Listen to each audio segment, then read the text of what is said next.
Hello, this is Richard Amoroso, member of the Philadelphia Orchestra, and today we're going to dive deeper into string crossings, namely how to do them with your fingers.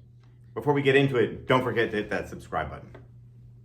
So in a previous video, we talked about the three kinds of string crossings, okay? We had the arm string crossings that we do primarily in the upper half, okay? Sort of arm and shoulder, lowering of the arm from the shoulder. Second kind is the wrist, and we primarily do that in the middle of the bow. And then, of course, the last one we're going to talk about today is the string crossings that we do just with the fingers, not using the wrist or arm whatsoever, okay? So let me just restate this. When we're doing string crossings, we don't just use one method, whether it be arm or wrist. We usually do a hybrid of two, maybe even three. Like I said, we can maybe use some wrist and arm in the upper half and do some fingers and wrist in the lower half. And sometimes we can just sort of blend all three. And again, this is sort of personal and it depends on what you're playing. Today, we're just going to focus though on how to do string crossings with the fingers, because it's really essential to have that mobility and dexterity with our fingers. So often students get really tight with their fingers and they don't move them whatsoever. And with certain bow holds, sometimes they're just locked, you know, with the pinky being very rigid and straight, making it very difficult to sort of have a lot of smoothness and a lot of softness of the hands when doing these string crossings. So how do we sort of manage these finger string crossings? I liken it to the drive rods of a locomotive train. If you look at sort of the wheels of the train, they're being moved by these very long, straight drive rods, okay? And that's what does the same thing in terms of the locomotion of the bow with the fingers. And they're sort of rotating and doing all kinds of sort of circular motions, okay, with those fingers. So if we look at the bow from this angle, we're gonna have the fingers sort of going sort of the opposite direction of what we normally or typically have in a neutral to sort of strongish position. We're gonna have them very weak, okay? And then we're just gonna pull them sort of from G string to D string and sort of angle them the other way and back and forth. And I'm just basically using these fingers to pull and push the bow. That would be a very good first step to learning how to do these string crossings from one string to the next. And of course, it doesn't necessarily have to sound great. It's just the exercise of getting the feel of these fingers actually moving back and through. You can do it on G string, D string. And you can see, or A and D, I'm not moving anything but the fingers.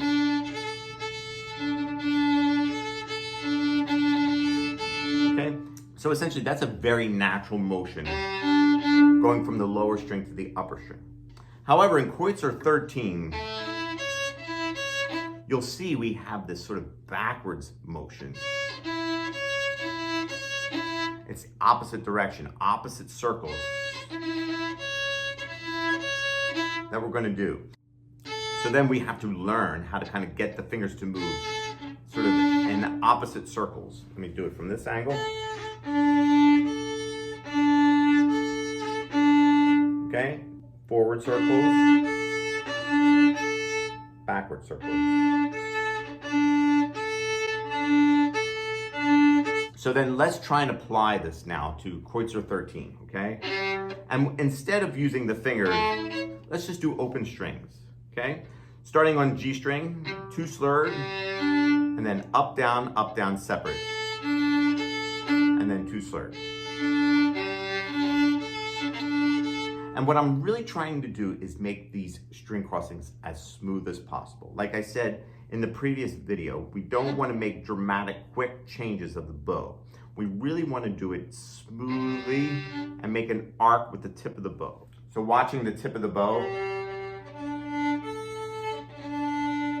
it's moving very slowly and very sort of deliberately. So this might prove difficult at first, especially if you haven't worked on this.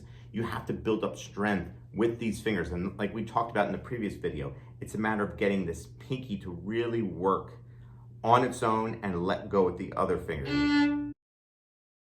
An exercise we can do to strengthen these fingers is sort of hold the bow out in front of you with our typical bow grip, but putting the bow sort of stick in the last joints of these fingers and just sort of walk the bow up and back, okay? Just using the fingers to move the bow. Takes a little bit of time. You might feel like you're going to drop the bow. Make sure you are on some carpet or a soft surface just in case you drop it.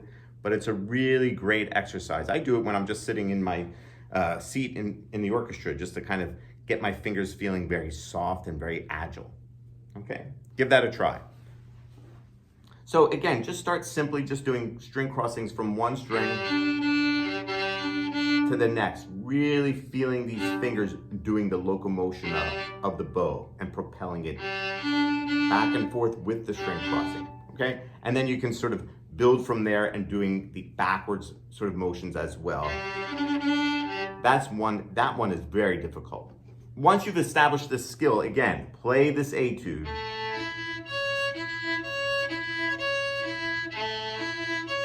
At a slow tempo, just using the fingers only. And you can see it sounds a little unsteady, but the whole point is to just get these fingers to move. So let me know how that goes.